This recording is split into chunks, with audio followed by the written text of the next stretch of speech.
अस्सलामु अलैकुम व रहमतुल्लाहि व बरकातुहू। इन्नल हम्दुलिल्लाह नहमदुहु व नस्तईनुहु व नस्तगफिरुहु व नु'मिनु बिही व नतवक्कलु अलैहि व नऊज़ु बिल्लाहि मिन शुरूरि अंफुसिना व मिन सय्यिआति अमालिना। मन यहदिहिल्लाहु फला मुदिल्ल लहु व मन युद्लिल फला हादिय लहु। ونشهد أن لا إله إلا الله وحده لا شريك له ونشهد أن محمدا عبده ورسوله. أما بعد فقد قال الله تعالى في الكلام المجيد: فأعوذ بالله السميع العليم من الشيطان الرجيم. بسم الله الرحمن الرحيم. আমার সঙ্গে সবাই পড়েন: ইহদিনাস সিরাতাল মুস্তাকিম সিরাতাল লাযীনা আন'আমতা আলাইহিম গায়রিল মাগদুবি আলাইহিম ওয়ালাদ-দাল্লিন। আমিন। সূরা ফাতিহা কোরআনের সর্বপ্রথম পূর্ণাঙ্গ সূরা। প্রত্যেকটা মুসলমান যখন সালাত আদায় করেন প্রতি রাকাতে যে সূরা পাঠ করা ফরজ। সূরা ফাতিহা ব্যতীত সালাত সিদ্ধ হয় না। লা সালাতা লিমান লাম ইয়াকরা বিউম্মিল কুরআন, মুত্তাফাকুন আলাইহি। সালাত কামাল নয়, সালাত সিদ্ধ নয়। অনেকে অর্থ ভুল করেন, সালাত পূর্ণ হয় না। এই অর্থটাই মারাত্মক অপরাধ সৃষ্টি করে দিয়েছে আমাদের সমাজে। অধিকাংশ মুসলমান সূরা ফাতিহা ছাড়াই সালাত আদায় করেন। তাদের এই ব্যাখ্যা ভুল। হাদিসে যে ব্যাখ্যা আসে, মুহাদ্দিসিনের কাছ থেকে যে ব্যাখ্যা আসে, ওটাই হলো গ্রহণযোগ্য। লা দীনা লিমান লা আহাদা লাহু, লা ঈমানা লিমান লা আমানাতা লাহু। এই হাদিস দিয়ে ব্যাখ্যা করলে হবে না। এখানে এর অর্থ লাম তুজজিউস সালাত, সালাত সিদ্ধ হয় না। সহিহ ইবনে খুজাইমা খুলে দেখেন, এ বিষয়ে সালাতুর রাসূল বিস্তারিত ব্যাখ্যা রয়েছে। সালাতই হবে না, পূর্ণ অপূর্ণ কোনো ব্যাপার নয়। যদি বান্দা সালাতের প্রথম রাকাত থেকে প্রতিটি রাকাতে সূরা ফাতিহা না পড়েন। সূরা ফাতিহা তিন ভাগে বিভক্ত। প্রথম ভাগে আলহামদুলিল্লাহ রাব্বিল আলামিন আর রহমানুর রহিম। আল্লাহ পাক তখন খুশি হয়ে বলেন, মাজ্জাদানি আবদি, বান্দা আমার প্রশংসা করেছে। এরপরে ইয়্যাকা না'বুদু ওয়া ইয়্যাকা নাস্তাইন, এটা বান্দা এবং আমার মধ্যে বিভক্ত। ইয়্যাকা না'বুদু, তোমার কাজ, তোমারই মাত্র আমরা ইবাদত করি।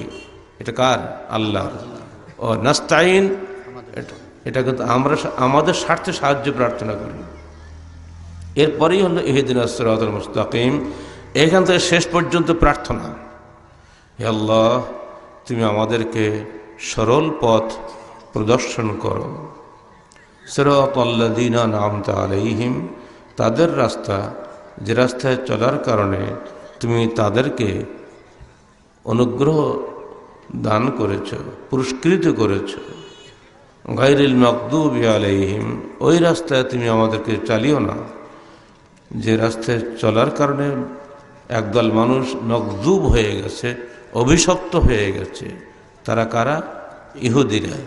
ওয়ালাদ-দাল্লিন, সত্য হাতের মুঠোয় পেয়েও তারা সত্য গ্রহণ করেনি, পথভ্রষ্ট হয়ে গেছে যারা। আল্লাহ, তুমি আমাদেরকে তাদের দলভুক্ত করো না। এরা কারা? খ্রিস্টানরা। এরপর আছে আমিন, হে আল্লাহ, তুমি আমাদের এই প্রার্থনা কবুল করো। প্রশ্ন হলো এই, সিরাতে মুস্তাকিম কি আর হেদায়েতের অর্থ কি? আল্লাহ রসুল নিজে ছিলেন হাদি, উম্মতকে তিনি হেদায়েত দান করার জন্য নবী হিসেবে এসেছিলেন, তাই না? তো তিনি কেন ইহদিনাস সিরাতাল মুস্তাকিম বলবে? প্রশ্ন আসে না? ইহদিনাস সিরাতাল মুস্তাকিম সেই বলবে যার নিজের মধ্যে হেদায়েত নাই, তাই না? তো আল্লাহ নবী তার কি হেদায়েত নাই নাকি? উনি তো হেদায়েত দিচ্ছেন মানুষকে, তিনি পথ প্রদর্শনকারী। অথচ তাকেও পড়তে হচ্ছে ইহদিনাস সিরাতাল মুস্তাকিম। আমাকেও পড়তে হচ্ছে ইহদিনাস সিরাতাল মুস্তাকিম। এর ব্যাখ্যা কি? হেদায়েত সবার জন্য জরুরি। প্রত্যেকটা মানুষের মধ্যে আল্লাহ পাক হেদায়েত দিয়ে রেখেছেন। একটা হলো ইন্দ্রিয় লব্ধ জ্ঞান, একটা হলো অর্জিত জ্ঞান, একটা হলো ওহির জ্ঞান। এই ইন্দ্রিয় লব্ধ যে জ্ঞান, এটা একটা হেদায়েত। হাদায়নাহুন নাজদাইন। গরুকে আল্লাহ পাক হেদায়েত দিয়েছেন, তুমি ঘাস খাবা, খবরদার বিরিয়ানি খাবা না। গরুকে বিরিয়ানি খায়? ঘাস খায়। এটা ওকে ওইভাবে আল্লাহ পাক ওকে তৈরি করে দিয়ে, ওর হেদায়েত কিন্তু ওটাই। মাছকে বলে দেওয়া হচ্ছে, মাছ তুমি পানিতে চড়বে, তুমি ডাঙায় থাকবা না, তুমি ভেসে বেড়াবা। ও কিন্তু সারা জীবন পানির মধ্যেই আছে। আপনি জানতে পানির তলে থাকতে পারেন কি? পারবেন না। পাখিকে বলা হচ্ছে তুমি ওড়ো, মাঝে মধ্যে নামো, ও উঠতে ভালোবাসে। সূর্যকে বলা হচ্ছে পূর্বে ওঠো পশ্চিমে ডোবো, ও তার হেদায়েত পালন করে যাচ্ছে। এটা একটা হেদায়েত। এটা হলো প্রাকৃতিক হেদায়েত। প্রত্যেকটা প্রাণীর মধ্যে এই স্বাভাবিক হেদায়েত আল্লাহ পাক দিয়ে দিয়েছেন বলেই পৃথিবী চলছে। 2 নম্বর হলো অর্জিত হেদায়েত। আমরা নিজের পথ চিনি না। পথ চেনার জন্য মানুষকে জিজ্ঞেস করি, ভাই অমুক জায়গায় জালসা হচ্ছে, কোন পথে যাব? এই যে রূপসা ব্রিজ পার হওয়ার পরে যে কত জায়গায় গাড়ি থামলো, আর আমাদের পথ প্রদর্শক আব্দুল মান্নান যে কত জায়গায় জিজ্ঞেস করলো, বোঝা গেল আব্দুল মান্নানের কাছে এই রাস্তা আসার হেদায়েত নাই। ঠিক না? এই জন্য মানুষের কাছে হেদায়েত চাইছে, ভাই কোন পথে যাব, ডাইনে না বামে? পথ প্রদর্শক কিন্তু অন্য মানুষ, আমি কিন্তু নই। এটা হচ্ছে ইকতেসাবি, অর্জিত। আমি নিজের জ্ঞান দিয়ে একজনে জিজ্ঞেস করলাম, তো শিখালেন। আমি অর্থনীতি বুঝি না, কিন্তু মাছের কারবার ভালো বুঝি। 2 টাকা যদি কম দেয় কেউ, সঙ্গে সঙ্গে বুঝি ফেলি। কিন্তু এরপরও আমাকে ইকোনমিক্স পড়তে হয়। পড়ার জন্য কী করতে হবে? স্কুলে পড়তে হবে, কলেজে পড়তে হবে, বিশ্ববিদ্যালয়ে পড়তে হবে, বড় বড় লেখকদের বড় বড় বই পড়তে হবে। তবে অর্থনীতির উপরে আমি একটা পণ্ডিত হতে পারবো। সাধারণ অর্থনীতিকে সবাই আমরা জানি, ব্যবসা যেহেতু আপনারা সবাই করেন। যোগ বিয়োগ ভাগ বইতে না পড়লে আমরা এমনি কিন্তু বুঝি। এটা সাধারণ একটা বিবেক শক্তি আল্লাহ সবাইকে দিয়ে দিয়েছেন। এটাকে যখন আপনি বড় করে কিছু চিন্তা করবেন, সারা দেশের জন্য জিডিপি তৈরি করবেন, সারা দেশের জন্য চিন্তা ভাবনা করবেন, বিশ্বের অর্থনীতির চিন্তা ভাবনা করবেন, তখন আপনাকে তো ওই সাধারণ জ্ঞানে হবে না, আপনাকে শিখতে হবে, অর্জিত জ্ঞান থাকবে। এটাও কিন্তু হেদায়েত। সেখানে শিক্ষক আপনার হেদায়েত দানকারী। এখানে আমাদের সভাপতি সাহেব নিজে এই মাদ্রাসার প্রিন্সিপাল, উনি কিন্তু এখানে ছাত্রদের হেদায়েত দানকারী। এমনি করে যিনি যতটুকু আল্লাহ পাক তৌফিক দিয়েছেন, যোগ্যতা দান করেছেন, তিনি ততটুকু হেদায়েত দান করি। এটা ইকতেসাবি হেদায়েত। এটা কিন্তু কাফেরের মধ্যেও আছে, মুমিনের মধ্যেও আছে, ফাসিকের মধ্যেও আছে। এরপর আছে চূড়ান্ত হেদায়েত। সেটা কিন্তু মানুষের অর্জনের বাইরে, ওটা আসে আল্লাহর পক্ষ থেকে। ওটা কি? ওহির হেদায়েত। ওইটা কোন হেদায়েত? ওহির হেদায়েত। মানুষের জ্ঞানের যখন সীমা পেরিয়ে যায়, আর পারে না, এবার কী হবে? তখন আল্লাহর পক্ষ থেকে নবী রাসূল আসেন, তারে বলে দেন, হে মানুষ, তুই যতই বুদ্ধিশুদ্ধি করো, তোমার বুদ্ধিতে কুলাবে না। এখানে আল্লাহর হেদায়েত হচ্ছে এইটা মেনে চলো, তাহলে তুমি চূড়ান্ত শান্তি পাবে। আল্লাহ রসুল আর তার পিছনে যারা ইক্তেদা করতেন সাহাবিরা, প্রত্যেকে ইহদিনাস সিরাতাল মুস্তাকিম বলেছেন। এর মধ্যে তারতম্য হচ্ছে এই, একটা সাধারণ মানুষ হেদায়েত কামনা করে ভালো মানুষ হওয়ার জন্য, একটা ভালো মানুষ হেদায়েত কামনা করে আরও ভালো মানুষ হওয়ার জন্য। আর নবী রাসূল হেদায়েত কামনা করেন তার নবুয়তের মর্যাদা আল্লাহ পাক তাকে যে দান করেছেন এর শুকরিয়া দেওয়ার জন্য, এবং তার এই মর্যাদাটা যেন আখিরাতেও আল্লাহ পাক অক্ষুণ্ণ রাখেন, সেই জন্য তারা প্রার্থনা হিসেবে তারা এই দোয়া করেন।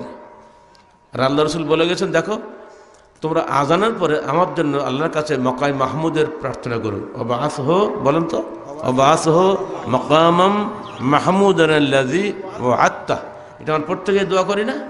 আল্লাহ তুমি আমাদের রসুলকে পৌঁছে দাও মকামে মাহমুদে, যে ওয়াদা তুমি তাকে দান করেছো। প্রত্যেকটা উম্মত যখন এই দোয়া পড়ে, আল্লাহ রসুল বলছেন তার জন্য আমার শাফাত ওয়াজিব হয়ে যায়। হতভাগা বাংলাদেশি মুসলমানরা এর সঙ্গে কত যোগ বিয়োগ করেছে, দেখছেন না? নাই যোগ বিয়োগ নাই, ওর যোগ না। শাফাত হুয়া মা কিয়ামা ইন্নাকা লা তুখলিফুল মিয়াদ। না আল্লাহ রসুলের ভাষা পছন্দ হয়নি, নিজের একটা যোগ করে দিয়ে দিয়েছে। কথা বলছেন তো? মায়া যখন রান্না করে, বৌমা নতুন আসে, বলে আরে বা শাশুড়িতে বুড়ো মানুষ, চাচ্ছে আমি ভালো রান্না করতে পারি, ও লবণ যা দিয়েছে তার সেটা বেশি করে দিল, হলুদ শাড়ি যা দিল সেটা বেশি করে দিল, কারণ আমার তো নতুন বউ, এমএ পাস করার বউ আমি, শাড়ি দিলে করা দেন না, কিন্তু খাওয়ার সময় ফেলে দেয়, হ্যাঁ বেটা কী রান্না করেছিস। তো হাদিসের পরে বেশি মাতবারি করলে ফেলে দেবে আল্লাহ, ও নেবে না আল্লাহ ওটা। কথা বলছে, যতটুকু আছে অতটুকুই বলতে হবে, বাড়াবাড়ি করা যাবে না। অতিভক্তি চোরের লক্ষণ। যশনে জুলুস করেন, আপনার মিলাদ করেন, তাই না? কত লক্ষ লক্ষ টাকা যে ব্যয় হয় এই জুলুস করতে, যে পাশে হাজার হাজার মানুষ না খেয়ে মরতেছে, আজকে গরিবের পরনে কাপড় নাই, আজ রোহিঙ্গারা কীভাবে শুয়ে আছে রাস্তা পারে মার খাতে, দেখেন না? এদের জন্য 5 টাকা দেওয়ার ক্ষমতা আপনার নাই। আজকে জলসার জন্যে বইটিকে দান চাইতে হচ্ছে, নিজের আন্তরিকতা নিয়ে মহব্বতের সঙ্গে আপনারা সহজের পকেট ভরে দিতে পারেন না, চাইতে হবে কেন? এখানে নাই। এজন্য খ্রিস্টানদের নেতা পোপ বেনেডিক্ট পর্যন্ত বলতে বাধ্য হয়েছেন যে আমাদের খ্রিস্টান সমাজে যে বড়দিনের উৎসব হয়ে গেলে 25শে ডিসেম্বর উনি বাণী দিয়েছেন, সেখানে বলেছেন আমরা পুরোপুরি বস্তুবাদী হয়ে গেছি, সে দিবস পালন করাটাই আমাদের মূল উদ্দেশ্য হয়ে গেছে, মূল যে স্পিরিটটা হারিয়ে গেছে। আজকে মুসলমানদের মধ্যে রসুলের আনুগত্যের স্পিরিট হারিয়ে গেছে, বাহ্যিক প্রদর্শনী আর বেড়ে যাচ্ছে দিন দিন, ঠিক না? রসুল জন্মগ্রহণ করেছে, তো তোমার মিলাদ মিছিল করা কি দরকার?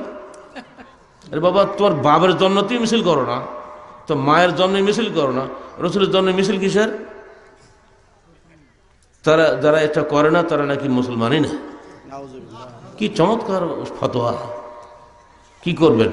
আমার তো দেখতে পাচ্ছি আল্লাহ রসুল নিজে জন্মের জন্য মিছিল করলেন না, তার সাহাবায়ে কেরামকে মিছিল করলেন না, তার 2 জন শ্বশুর আবু বকর ওমর মিছিল করলেন না, 2 জন জামাই ওসমান এবং আলী খলিফা হলেন, তারাও মিছিল করলেন না, তারা কোনো মিলাদ পড়লেন না, কিয়াম করলেন না। আমরা হিসাব করে দেখছি আল্লাহ রসুলের মৃত্যুর 594 বছর পরে, মতান্তরে 604 বছর পরে যে মিলাদের জন্ম হলো, আপনি বলেন ওটাই পালন করা ফরজ। কি ফতোয়া আপনার দেন না ভাই? আপনার কম মুফতি নাকি?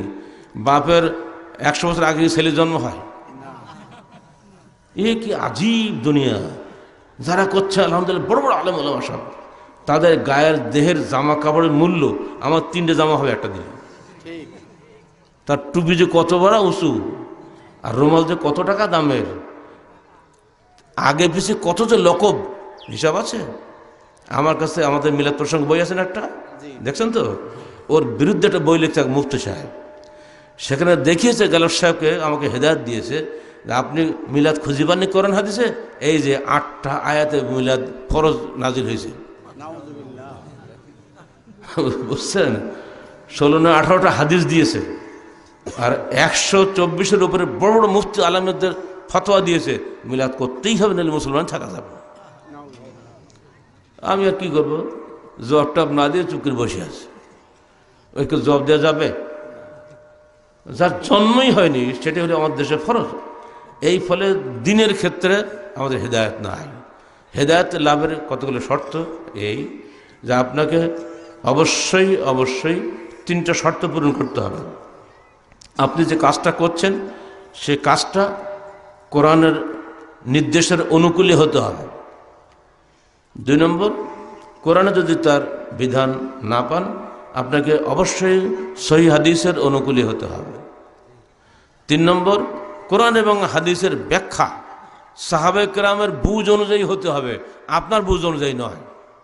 কথা বোঝা গেছে? এখন কোরআন নাজিল হয়েছে কাদের কাছে? সেখানে সাহাবীরা ছিলেন না? তো যে স্কুলে ছাত্রদের সামনে শিক্ষক যেভাবে শিক্ষাটা দিচ্ছেন, তারাই বেশি জানে না আমরা বেশি জানি? এটা সহজ কথা। সেখানে আমরা দেখতে পাচ্ছি আল্লাহ রসুল শিখাচ্ছেন, বাবা যখন সালাত আদায় করবা সূরা ফাতিহা পড়বা।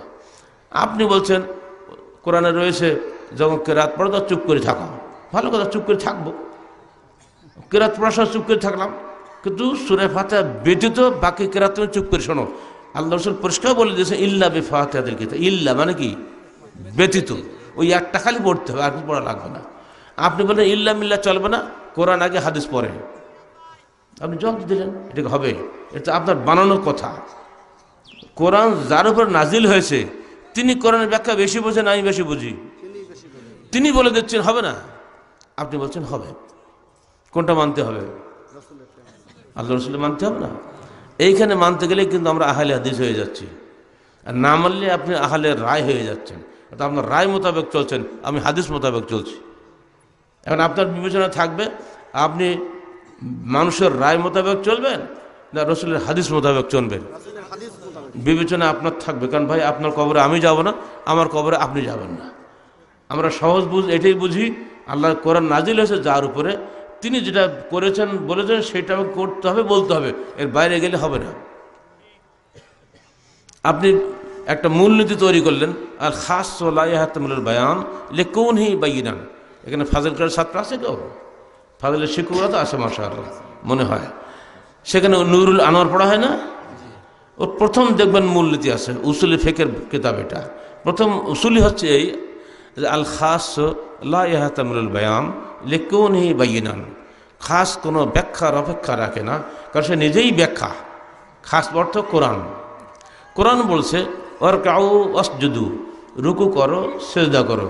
হাদিস বলছে সাল্লে কুম ফাসাল্লে ফাইন্নাকা লাম তুসাল্লে, দাঁড়াও আবার সালাত আদায় করো, কারণ তুমি সালাত আদায় করো নাই।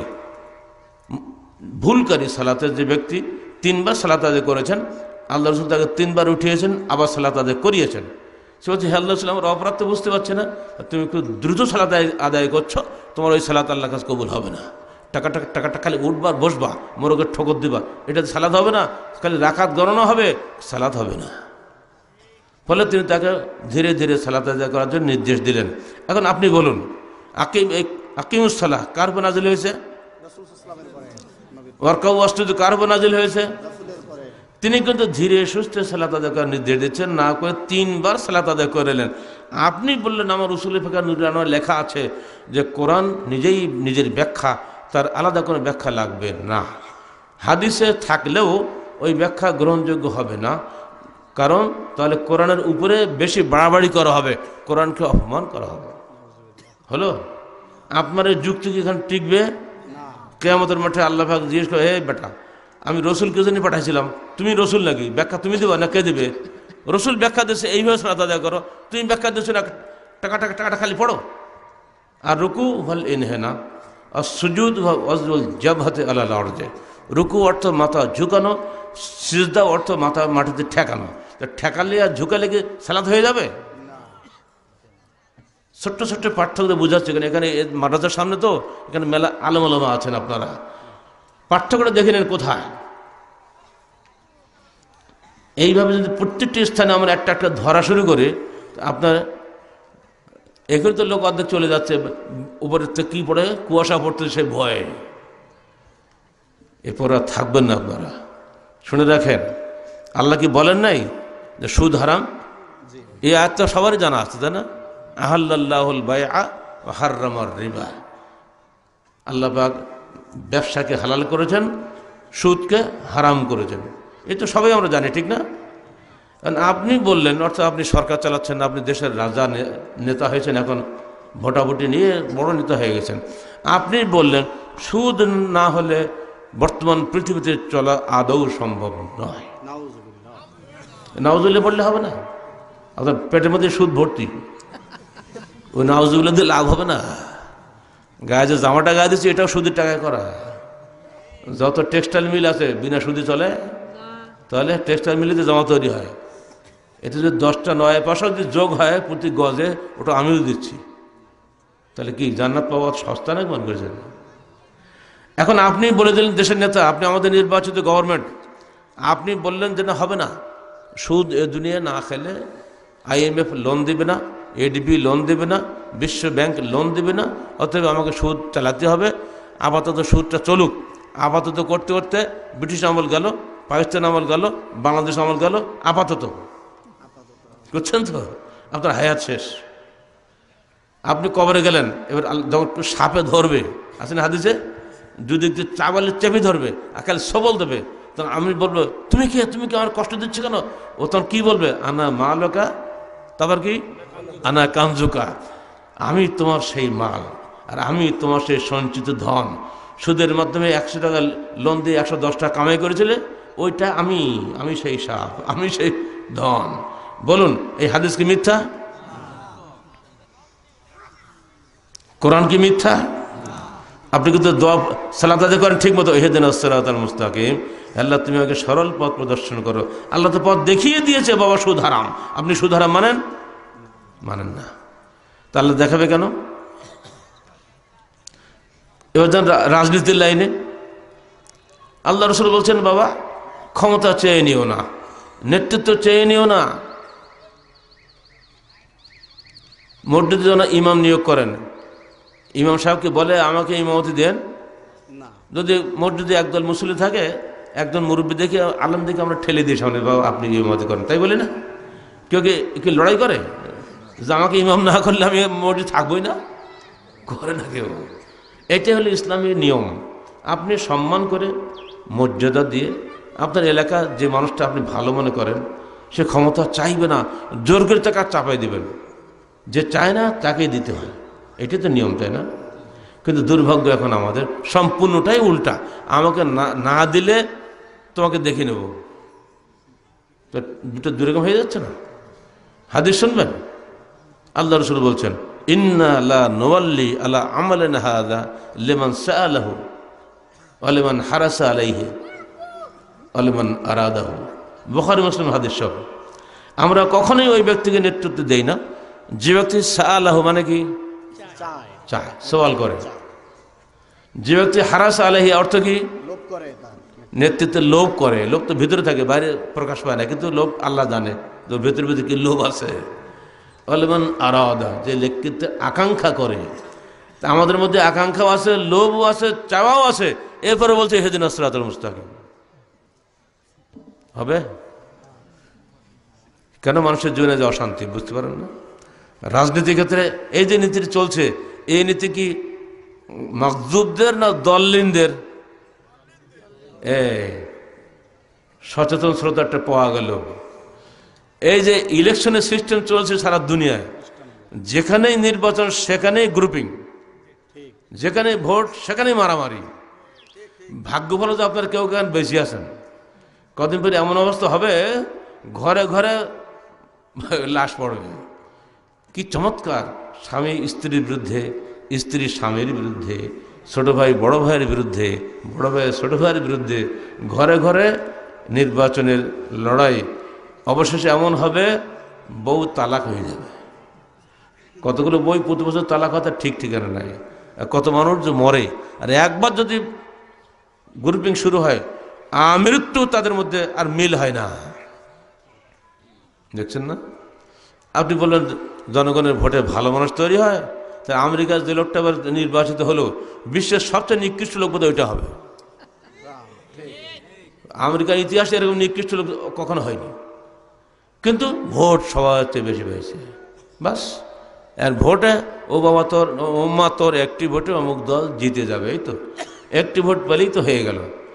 এইটাই যদি আমাদের নির্বাচন হয়, তাহলে আপনি কি আল্লাহ রাসূলের হাদিসের বিরুদ্ধে যুদ্ধ ঘোষণা করলেন না? হাদিস একদিকে আর খ্রিস্টানি রাজনীতি একদিকে। এদেশে চলছে রাজনীতির নামে খ্রিস্টানি রাজনীতি, অর্থাৎ দললিন, ঠিক তো? আর চলছে সুদী অর্থনীতি, এটা অর্থাৎ মাগদুবি আলাইহিম। ইহুদিরা হলো সুদখোর জাত। আজ থেকে না, আপনার রাসূলের জীবনী পড়ে দেখেন, মদিনায় যারা ছিল ইহুদিরা, ওরা সুদ দিত। সুদে আউস এবং খাজরাজ দুটা গোত্র ছিল। আউস তো সুদে লোন দিয়ে অস্ত্র কিনে দিত, খাজরাজ বিরুদ্ধে লড়াই লাগাই দিত। যুদ্ধ করে মরিটুরি যেগুলো থাকতো, এই সুদের টাকা দাও, ওদেরকে বলে তোদের লোন দিলাম, তোরা আবার অস্ত্র কেন, ওদের বিরুদ্ধে লড়াই কর।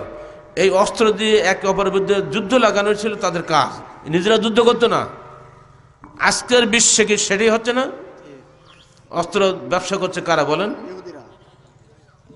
আর কিনছে কারা? এই হতভাগা মুসলমানরা। যত মারণাস্ত্র তৈরি হচ্ছে, গরু মারার জন্য না মানুষ মারার জন্য? কি ভাই শুনছেন পিছনে ভাইরা? অ্যাটম বোম কি মানুষ মারার জন্য, গরু মারার জন্য? অথচ বলা হচ্ছে মানুষের শান্তির জন্য আমরা কাজ করি, মানবতার জন্য কাজ করি, গণতন্ত্রের জন্য কাজ করি, মানুষের মঙ্গলের জন্য কাজ করি। তো মঙ্গলের জন্য কাজ করলে বোমা কেন? বোমা কি মানুষের মঙ্গল করে? এই মানুষকে পাগল পেয়ে গেছে। তাহলে আপনি আপনার রাজনীতি নাসারা রাজনীতি, আপনার অর্থনীতি ইহুদি অর্থনীতি, এবার আসেন ধর্মনীতি। রহমান তো গেল করলেন, সূরা ফাতিহা গেছে, তাই না? এবার আসেন ওই যে এদিকে কবর পূজা হয়, বাগেরহাটে কি করেন গিয়ে আপনারা 60 গম্বুজে ওখানে যে কি করেন? হ্যাঁ, আমি দেখেছি, আমার লোকালি হবে, আমি এলাকারই ছেলে, অত ফাঁকি দিলে হবে না। আরে বাপরে বাপ, এত বদ। পাশে ওরা মসজিদ বানিয়েছে, গতবার গেলাম, বাসায় একটা মসজিদ বানিয়েছে আবার, যাতে খরিদ্দার টানা যায়।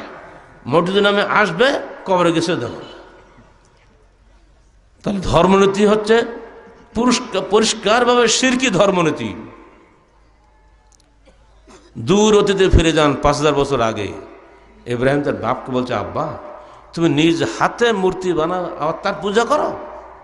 আতাবুদুনা মা তানহিতুন আল্লাহু খালাকাকুম ওয়া মা তা'মালুন, সূরা সাফফাত। আব্বা তুমি নিজে নিজে মাটি দিয়ে দিয়ে মূর্তি বানাচ্ছ, আবার তার ইবাদত করো, তুই পাগল নাকি?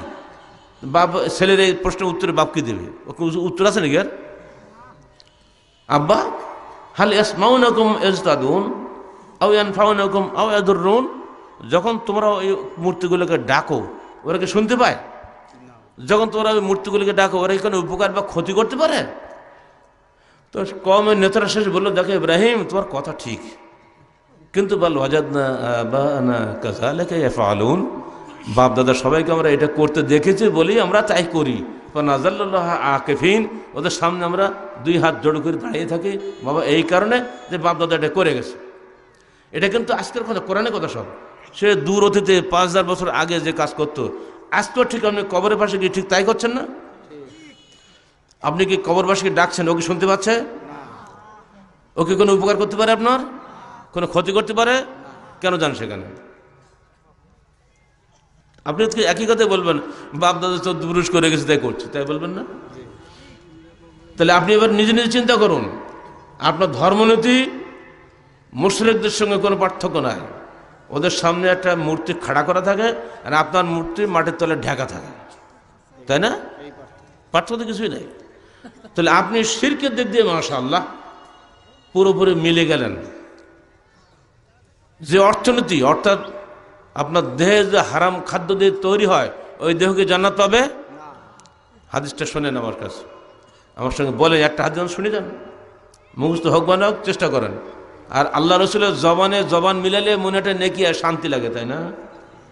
আল্লাহ রসুল যে ভাষায় হাদিসটা বলেছেন আমি সেই ভাষাটা বলি, আপনারা আমার সঙ্গে বলেন, অত মনের তৃপ্তি পাবেন। আজকে অন্তত আল্লাহ রসুলের জবানে একটু কথা বলে এসছে, আমির জামাতের সঙ্গে কথা বলি। বলুন, লা ইয়াদখুলুল জান্নাতা জাসাদুন গুযজিয়া বিল হারাম। আবার বলি, লা ইয়াদখুলুল জান্নাতা জাসাদুন গুযজিয়া বিল হারাম। ছোট্ট একটা হাদিস। ওই দেহ কখনোই জান্নাতে যাবে না, প্রবেশ করবে না যে দেহ হারাম খাদ্য দ্বারা গঠিত হয়েছে। আর কিছু বলা লাগে নাকি? কোন ওয়াজ কি লাগে? একটা ওয়াজই যথেষ্ট। আপনি ঘুষ খেয়ে বড় লোক, সুদ খেয়ে বড় লোক, শরীক ফাঁকি দিয়ে বড় লোক হয়েছেন, ছোট বোনকে ফাঁকি দিয়েছেন, ছোট ভাইকে ফাঁকি দিয়েছেন, অনেক ছোট ভাই বড় ভাইকে ফাঁকি দিচ্ছে, জমি জমা আল ঠেলাঠালি করছেন। এইগুলো করে যে টাকা পয়সা ইনকাম করলেন, এই টাকাটাকে হালাল ফতোয়া আপনি দেবেন। এই হারাম খাদ্য খেয়ে আপনি হজ করলেন, হজ কবুল হবে? এই হারামের টাকা দিয়ে আপনি ওমরা করলেন, ওমরা কবুল হবে? আর তো বলা লাগবে না, একটা হাদিস যথেষ্ট। আবার বলি, লা ইয়াদখুলুল জান্নাতা জাসাদুন গুযজিয়া বিল হারাম। কি চমৎকার কথা! ঠিক অনুরূপভাবে আল্লাহর রাসূল বলছেন, আল জামাআত রাহমাতুন, বলেন 4টে হরফ, আল জামাআত রাহমাতুন আল ফুরকাত আযাবুন। জামাতবদ্ধ জীবন বলেন রহমতের জীবন, আর বিক্ষিপ্ত জীবন আযাবের জীবন। 4টে শব্দে একটা হাদিস এসছে। ছোট হাদিস বলা যাবে? হ্যাঁ এসছে, ছোট একটা আছে, বলি, ইয়াদুল্লাহে আলাল জামাআহ, ইয়াদুল্লাহে আলাল জামাআহ। আল্লাহর হাত আছে জামাতের উপরে।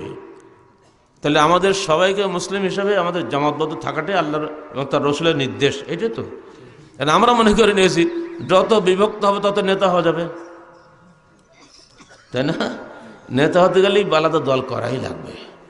আর না তো যদি আমির শাহের সঙ্গে থাকে, উনি নিজে আমির থাকে, আমার তো জীবনে আমিরও সুযোগ হবে না। অতএব তিনজন লোক হলেও একটা আমির হওয়া যাবে। এই ফতোয়া দিয়ে দিলেন, এর সঙ্গে মিলবে? ব্যাখ্যা নিজে নিজেই করেন। তাহলে অর্থনীতি গেল ইহুদি অর্থনীতি, রাজনীতি গেল খ্রিস্টানি রাজনীতি, ধর্মনীতি গেল শিরকি ধর্মনীতি। থাকলো কি আপনার জীবনে বলেন? শুধু যশনে জুলুস করে মিছিল করলে হবে? আখে লাইলা কলমা পড়লে হবে? লাখ কলমা বোঝেন আপনারা? মানুষ মরে গেলেই 1,00,000 বার কলমা পড়ে। লাইলা লাইলা লাইলা লাইলা ইল্লাল্লাহ বলে কিনা আল্লাহ জানে। খালি লাইলা লাইলা করে দেখি, কথা মানে আল্লাহ নেই আল্লাহ নেই। শেষে গিয়ে তো ইল্লাল্লাহ হলে বলতে হতে বলতে পারে। আমি নিজে চোখে দেখছি এগুলো। আহলে হাদিস আলেম, জবরদস্ত আলেম, পিছনে 8-10টা ছেলেপিলে। আমি ওস্তাদ ওরা কি করে? তাহলে ওরা সোলা গুনে, এক কলমায় একটা সোলা, এক কলমায় একটা সোলা, বুঝলেন? এই করে 1,00,000 হলে তার 1,00,000, 1,00,000 হবে না হলে তারপরে ওগুলো এক পাশে রাখবে, এইবার পকেট ভরবে। যার জন্য পড়া হবে লম্বা দোয়া করা হবে, আল্লাহ 1,00,000 বার কলমা তৈবা পড়লাম, এই সব নাকি অমুক মাইয়াতকে বকশে দিলাম, তুমি আমাদের দোয়া কবুল করো। আল্লাহকে এই কাম আছে না, দোয়া করা কবুল? আল্লাহ নবী কখন এসব কাজ করছে নাকি? কিন্তু আমি কিন্তু করলাম, আমি কিন্তু আহলে হাদিস। অন্যদেরা কি বলবে? ধর্মের ক্ষেত্রে যে চুরি ঢুকেছে, এইগুলো যদি আমরা মেনে নেই তাহলে কিন্তু আর আপনি সত্যিকার অর্থে দিনদার মুসলমান থাকলেন না। আপনার চেহারা স্বরূপ ঠিক আছে, আকীদা নষ্ট। বাহ্যিক আমল যতই ভালো হোক, আকীদা যদি নষ্ট হয় তাহলে কি আপনি জান্নাত পাবেন? এমনকি যদি বাহ্যিক আমল খারাপ হয়, আকীদা যদি শিরক বিমুক্ত নির্ভেজাল তৌহিদ বিশ্বাসী হয়, আল্লাহ পাক মেহেরবানি করে আপনাকে ক্ষমা করে দিতে পারেন। কিন্তু আকীদা খারাপ থেকে বাহ্যিক আমল যতই ভালো থাক, আপনি কশ্চিন কালেও জান্নাত পাওয়ার আশা করবেন না। এমনকি একদিনও সেজদা না করেও আপনি জান্নাত পেতে পারেন। যদি আজকে যারা বসে আছেন আমার সামনে, হাজার হাজার জনতা, যদি একটি প্রতিজ্ঞা গ্রহণ করেন যে আমরা বলছি আজ থেকে আর কোনোদিন যতদিন দিনে বেঁচে থাকি পবিত্র কোরআন ও সহিহ হাদিস ছাড়া আর কিছুই মানব না, এতটুকু কথা যদি আজকে বলি, আপনি এখান থেকে বের হন, মঞ্চে পার হওয়ার আগেই যদি আপনার নিঃশ্বাস বন্ধ হয়ে যায়, এইটুকু কথার জন্য ইনশাআল্লাহ আল্লাহ পাক আপনাকে ক্ষমা করে দিতে পারেন। দলিল নেবেন? যুদ্ধ হচ্ছে ওহুদের ময়দানে, 3য় হিজরিতে। মদিনার সবাই মুসলমান হয়ে গেছে, একটা ছেলে হয়নি, নাম তার উসাইরিম, ইহুদি, 24-25 বছরের যুবক। দেখলো মদিনা খালি, শুনছে আখিরি নবী মদিনা চলে গেছেন, যুদ্ধের ময়দানে তার দাঁত ভেঙেছে। ওর মনে একটা প্রতিক্রিয়া সৃষ্টি হয়েছে, কি উনি তো শেষ জমানার নবী, ঠিকই, আমি যত ইহুদি কিন্তু উনি তো নবী, এটা তো ঠিক। আর তিনি আজকে যুদ্ধের ময়দানে আঘাত খাবে, রক্তাক্ত ধরাবে, আর আমি ঘরে বসে যুবক মানুষে মনে একটা স্ট্রাইক করেছে। কাউকে কিচ্ছু না বলে সোজা চলে গেছে ময়দানে, গিয়ে তুমুল বেগে যুদ্ধ করেছে, করে এক পর্যায়ে আহত হয়ে মরে যাচ্ছে, দিকে দিকে দিকে দিয়ে অবস্থায়। তো সবাই খুঁজছে কে কে কোথাও মরলো না মরলো, খোঁজ খবর নিচ্ছে। ওইখানে গিয়ে ওর প্রতিবেশী যারা ছিল তারা জানে, ওসাইরিম তুমি এখানে কেন? তুমি কি আল্লাহ রসুলের পক্ষে যুদ্ধ করলে না বিপক্ষে যুদ্ধ করলে? আস্তে আস্তে বলছে, আমি কলমা পড়ে এসেছি, মুসলমান হয়েছি, আল্লাহ রসুলকে আমার সালাম দিও, আমার জন্য দোয়া করতে বলো যেন তিনি আমাকে ক্ষমা করেন, আমাকে জান্নাতুল ফেরদাউস নসিব করেন। মরে গেল। এবার সরাসরি চলে এসেছে আল্লাহ রসুল, হে আল্লাহ রসুল, সেই ওসাইরিম যুদ্ধে মারা গেছে, মৃত্যুর আগে সে এই কথা বলে গেছে, হালুয়া ফি মিন আসহাবিল জান্নাহ, সে কি জান্নাতের অধিকারী হবে? আল্লাহ রসুল জবাব দেন, ইন্নাহু মিন আসহাবিল জান্নাহ, অবশ্যই সে জান্নাতবাসী হয়ে গেছে। আবু হুরায়রা থেকে বর্ণনা আসছে, ওয়ালাউ সাজাদা সিজদাতান ওয়াহিদা, যদিও সে একটা সিজদা পর্যন্ত আল্লাহর জন্য করে নাই। আর আল্লাহ রসুল বললেন, আমিলা কালিলান উজিরা কাসীরা, আমল করেছে খুবই কম, পুরস্কার পেলে বহু গুণ বেশি, কারণ সে শহীদ হয়ে গেছে। এদের কি প্রমাণ হলো? এক ওয়াক্ত সালাত আদায় করে নাই, একটা সিজদাও করে নাই, কিন্তু আল্লাহ রাসূল বলছেন আমল করেছে খুবই কম, পুরস্কার পেয়েছে আমাদের সবার চেয়ে বেশি। এইটাই কি আমাদের জীবনে কামনা উচিত নয়? আসুন আমরা আল্লাহ পাকের উদ্দেশ্যে তওবা করি, আজ থেকে আমরা কোনো হারাম খাবো না। বলেন ওইসব না, সরাসরি বলতে আমি আজ থেকে আর হারাম খাবো না। বলেন আমি আজ থেকে আর হারাম খাবো না,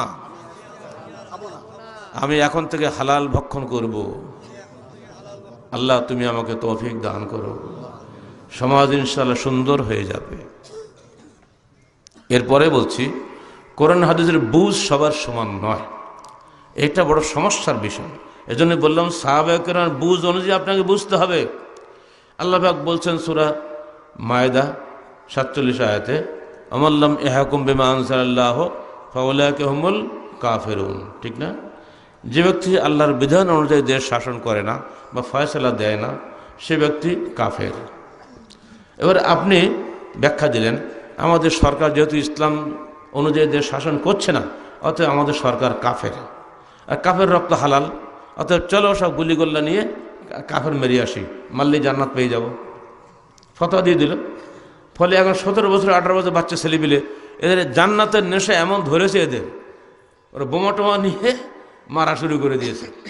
এমনকি মহিলা পর্যন্ত এখন জান্নাতের জন্য আত্মঘাতী হচ্ছে, নিজের 5-6 মাসের ছোট্ট বাচ্চাকে পর্যন্ত মেরে ফেলে দিচ্ছে। বলেন ও কি সাহাবায়ে কেরামের বুঝ হলো না ও নিজের বুঝ হলো? তাহলে ও জান্নাত পাবে কখন? যখন তার বুঝটা সাহাবায়ে কেরামের বুঝ অনুযায়ী হবে। এই আয়াত দিয়ে আলীকে হত্যা করেছিল। কোরআন আছে ইনিল হুকমু ইল্লা লিল্লাহ, আল্লাহর হুকুম ছাড়া কোনো হুকুম নাই। ঠিক তো? নিঃসন্দেহ কথা ঠিক। সূরা ইউসুফ 40 নম্বর আয়াত।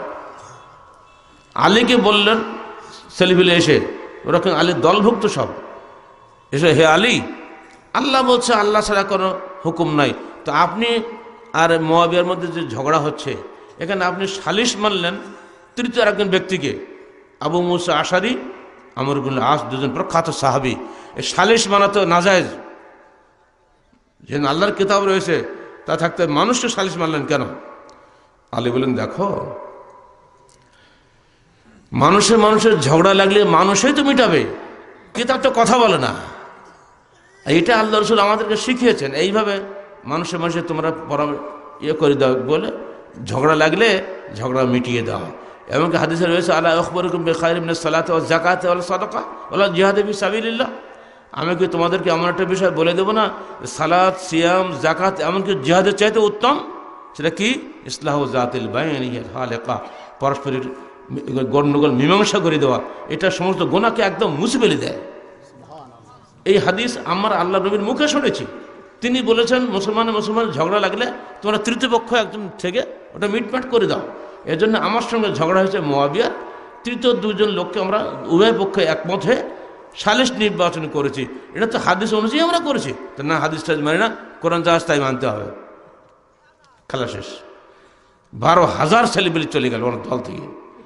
চলে গিয়ে ওরা সিদ্ধান্ত নিল আলীকে মেরে ফেল দেবো, আলীকেও মারবো, মুআবিয়াকেও মারবো, একটা দুনিয়া রাখবো, আমরা আজকেও মারবো। তো আল্লাহ বিধান ছাড়া তো মারবে না। আমর বললেন আসও মরলেন না, মানে ওই দিন উনি মসজিদে আসতে পারেন নাই। মুআবিয়াকে মারলেও কিন্তু গায়ে লাগেনি, আর আলীকে মারলেও তো গায়ে লাগলো। আল্লাহ যার বিধান সেটি হলো।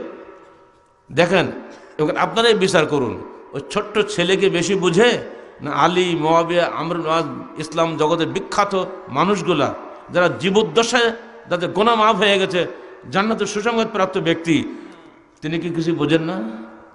তার ব্যাখ্যা এখন যারা গ্রহণ করে না, আলীর ব্যাখ্যা গ্রহণ না করে আলীকে হত্যা করলো, কে হক পথে আছে? আপনার বিচার করেন। যে আলীকে হত্যা করলো তারাই হক পথে আছে না আলীর ব্যাখ্যাটাই সঠিক ছিল?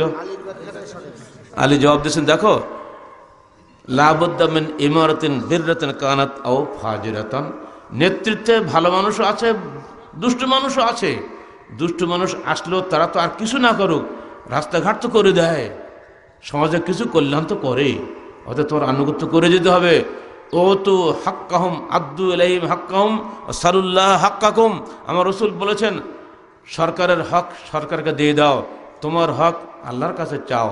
অতএব সরকারদের সবসময় ফেরেশতা হবে এমন কোনো সিকিউরিটি নাই, অতএব তোমরা ধৈর্য ধারণ করো। কে শোনে আলীর কথা? দিল আলীকে মেরে। ওই আকীদা কি আজও চলছে না? কি ভাই সত্যিবিন্দু বুঝতে পারছেন তো? এই আকীদাটা কারে কাজে লাগাচ্ছে? না, একদল স্বার্থপর লোক আছে যারা বাংলাদেশের ক্ষমতাকে নিজের হাতে কুক্ষিগত করতে চায়, যারা বাংলাদেশকে তাদের প্রধানত করতে চায়, আন্তর্জাতিক চক্রান্তের মধ্যে পড়ে গেছে বাংলাদেশের কিছু মানুষ। এতদিন কমিউনিজম করে ধোঁকা খাওয়ানো হয়েছে, হাতের 5 আঙুল সমান করে তার অর্থনীতির নাম করে এদেশে গরিবদেরকে ধনীদের বিরুদ্ধে খেপিয়ে দেওয়া হয়েছে। কার্ল মার্ক্সের থিওরি দেশে চলে নাই। তার বুঝে গেছে বাংলাদেশের মানুষ ধর্মপ্রবণ, ধর্মভীরু, ধর্ম দিয়েই এদেরকে ধর্ম ধ্বংস করতে হবে। আর সেই পলিসি নিয়ে কিছু মানুষ দূর থেকে রিমোট কন্ট্রোল বোমার মতো কাজ করে যাচ্ছে। এদেশের ধর্মের নামেই ধর্মভীরু ছেলেগুলোকে ধার্মিকদের বিরুদ্ধে যুদ্ধে লাগিয়ে দিয়েছে। অতএব তরুণরা সাবধান, এসব খারেজি ব্যাখ্যা, চরমপন্থী ব্যাখ্যা থেকে দূরে থাকো, সাহাবায়ে কেরামের ব্যাখ্যা গ্রহণ করো। এই আয়াতের ব্যাখ্যা প্রখ্যাত সাহাবী আব্দুল্লাহ ইবনে আব্বাস কি বলছেন? তিনি বলছেন যে হ্যাঁ, যদি কোনো সরকার আল্লাহর বিধান অনুযায়ী দেশ পরিচালনা না করেন তাহলে অবশ্যই তিনি সবচেয়ে বড় কবিরা গুনাহগার হবেন, মুখরিজ আনিল মিল্লাহ হবে না, অর্থাৎ ইসলামের গণ্ডি থেকে বেরিয়ে যাবে না, সে কবিরা গুনাহগার হবে। কারণ একই কর্মের 3 রকম ফল হয়। আমাল্লাম ইহকুম বিমা আনজালাল্লাহু ফাউলাইকা হুমুল কাফিরুন 40 আয়াত। এবার 45 আয়াতে ফাউলাইকা হুমুজ জালিমুন, এবার 47 আয়াতে ফাউলাইকা হুমুল ফাসিকুন। কাজ কিন্তু একটাই, আমাল্লাম ইহকুম বিমা আনজালাল্লাহু, যে ব্যক্তি আল্লাহর হুকুম, আল্লাহর বিধান অনুযায়ী কাজ করলো না, সে কিন্তু কাফের, জালেম, ফাসেক। তা কি হলো? একই কর্মের 3টা ফল হয়ে গেল না? এর অর্থই হচ্ছে এই, সে ফাসেক, সবচেয়ে বড় কবিরা গুনাহগার। আল্লাহ নিজেই কিন্তু ব্যাখ্যা দিয়ে দিয়েছেন। আমি কিন্তু বাকি 2টো আয়াত নেই না, খালি একটা আয়াতই নেই, ফাউলাইকা হুমুল কাফিরুনটা নিচ্ছে। এই আয়াত যাদের কাছে নাজিল হলো সে সাহাবীগণ বলছেন এই আয়াতের অর্থ ওইটা নয় যেটা তোমরা ভেবে নিয়েছো। সেবাবুল মুসলিম ফুসুক ও কিতালহু কুফরুন অর্থ কি? মুসলমানকে গালি দেওয়া ফাসিকি, আর কতল করা, খুনোখুনি করা কুফরি। তার মানে কি পুরোপুরি কাফের নাকি? কুফরি করলো, অর্থাৎ সবচেয়ে বড় গুনাহ সে করলো। তো ওখানে যে অর্থ এখানে সেই একই অর্থ, কিন্তু মানুষ তো এটা বুঝে না। ফালা ওয়া রাব্বিকা লা ইউমিনুনা, কোশ্চিন কালেও ওই ব্যক্তি মুমিন নয়। এই কোশ্চিন কালেও এই অর্থ এখানে হবে না। কারণ এই আয়াত যার উপর নাজিল হয়েছিল, যে দুজনের কারণে সবাবে নুজুল যেটা ছিল, দুজন ছিলেন বদরি সাহাবী। আর বদরি সাহাবী ক্ষমাপ্রাপ্ত, তারা সবাই জান্নাতি। বদরি সাহাবী দুজনে ঝগড়া করেছিল পানি নিয়ে, ওপরে পানিওয়ালা আর নিচের জমিওয়ালা। আল্লাহ রসুলকে ঝগড়া লাগেছে, আল্লাহ রসুল আমি পানি নেবো আগে। তা আল্লাহ নবী বলেন দেখো উপরে জমিওয়ালা পানিটা নিয়ে নিক, তারপরে পানা ছাড়িয়ে দিও, তাও নিচের জমিতে পানি অটোমেটিক চলে যাবে। বিচার কি ভুল হলো? ও নিচের জমি, ও উপরে জমিলে আপনার ফুতে ভাই বলে আপনি ওদিকে পার্সিয়ালিটি করলেন, বেয়াদবি না এটা? আল্লাহ বরদাস্ত করে নাই। সমস্ত আল্লাহ পাক আয়াত নাযিল করে দিলেন, ফালা ওয়া রাব্বিকা লা ইউমিনুনা হাত্তা ইউহাক্কিমুকা ফীমা শাজারা বাইনাহুম সুম্মা লা ইয়াজিদু ফী আনফুসিহিম হারাজান মিম্মা কাদাইতা ওয়া ইউসাল্লিমু তাসলিমা। সূরা নিসা 65 আয়াত। কখনোই তারা, ফালা মানে আল্লাহর, তোমার রবের কসম করে বলছি, ওরা মুমিন হতে পারবে না যতক্ষণ না হে মোহাম্মদ তোমাকে তাদের বিবাদীয় বিষয়ে ফয়সালা দানকারী হিসেবে মেনে না নেবে এবং হৃদয়ে কোনো দ্বিধা সংকোচ না রাখবে এবং তোমার দেওয়া ফয়সালার সামনে পরিপূর্ণভাবে আত্মসমর্পণ না করবে। এখানে যদি আমি ব্যাখ্যা করি ও কাফের হয়ে যাবে, হবে না। এর ব্যাখ্যা হবে লা ইয়াস্তাকমিলুল ঈমান, তাদের ঈমান পরিপূর্ণ হবে না। কথা বলছেন তো? কিন্তু এই ব্যাখ্যা তো আমরা নেব না, আমরা তো মানুষ খুন করবো। কারণ বিদেশিদের উদ্দেশ্য মুসলমানকে দিয়ে মুসলমানকে হত্যা করা। দেখছেন না, আপনি গুলি করছেন, কাকে মারছেন? যে মরছে সে মুসলমান না? ঠিক পুলিশে গুলি খেয়ে যে মরছে সে কে? সে মুসলমান না? দূর থেকে মুস্তি মুস্তি হাসছে তারা কারা? ইহুদি নাসারার দল। তারাই অস্ত্র বানাচ্ছে, আপনার টাকা দিয়ে আপনি সেই অস্ত্র কিনছেন, সেই অস্ত্র দিয়ে আপনি মুসলমান ভাইকে মারছেন। দূর থেকে অস্ত্র ব্যবসায়ী ইহুদি নাসারা মুস্কি মুস্কি হাসছে। হে মুসলমান তরুণ, সাবধান হও। হে আলেম ওলামারা, ছেলেদেরকে বুঝাও, উপায় নেই, দেশ ধ্বংসের পথে চলে যাচ্ছে। সরকার র্যাব দিয়ে পুলিশ দিয়ে পিটাচ্ছে, ওটা দিয়ে কিচ্ছু হবে না। যদি আমরা তাদেরকে না বোঝাতে ধর্মকে ধর্ম দিয়ে আপনাকে মোকাবেলা করতে হবে, ধর্মকে অস্ত্র দিয়ে মোকাবেলা করা যাবে না। কি ভাই ঠিক না? ধর্মের সঠিক ব্যাখ্যা আপনার পেশ করতে হবে। সে ব্যাখ্যা হলো সাহাবায়ে কেরামের যে ব্যাখ্যা, সেইটাই। আহলে হাদিস আন্দোলন বাংলাদেশ পবিত্র কোরআন, সহিহ হাদিস এবং সাহাবায়ে কেরামের বুঝ অনুযায়ী শরীয়তের ব্যাখ্যা করে। এটি ভালো হবে না আপনার আমার ব্যাখ্যা অনুযায়ী চললে ভালো হবে? বলেন আপনার বিচার কোনটা যাবে? বাস আমরা সেই দিকে জনগণকে নিয়ে যাওয়ার চেষ্টা করছি। পরিশেষে আপনাদের কাছে একটা বিষয় উত্থাপন করছি। এই আন্তর্জাতিক চক্রান্তের শিকার হয়েছে এখন আমাদের পার্শ্ববর্তী মিয়ানমারের রোহিঙ্গা মুসলিম ভাইয়েরা। সেখানে যুগ যুগ ধরে যুদ্ধ চলছে। এই রোহিঙ্গাদের ইতিহাস আপনারা নিশ্চয়ই যারা আমাদের খোদ্দা শুনেছেন তারা জানেন, বা তাহারিকে সম্পাদকীয় যারা পড়েন তারাও জানেন। রোহিঙ্গারাই কিন্তু আসল বাঙালি। এখন ঢাকা যেমন বাংলা ভাষার রাজধানী, তখন রোহিঙ্গাদের আরাকানের রোসাং ছিল বাংলা ভাষার রাজধানী। আরাকানের আকিয়া বন্দরের চাউল বাংলাদেশের বন্যা উপদ্রুত ভাইদেরকে খাওয়ায়ে বাঁচানো হইতো। এই যে আজকে যে চট্টগ্রাম আমাদের হয়েছে না, এই চট্টগ্রাম ছিল মগ দস্যুদের কবলে।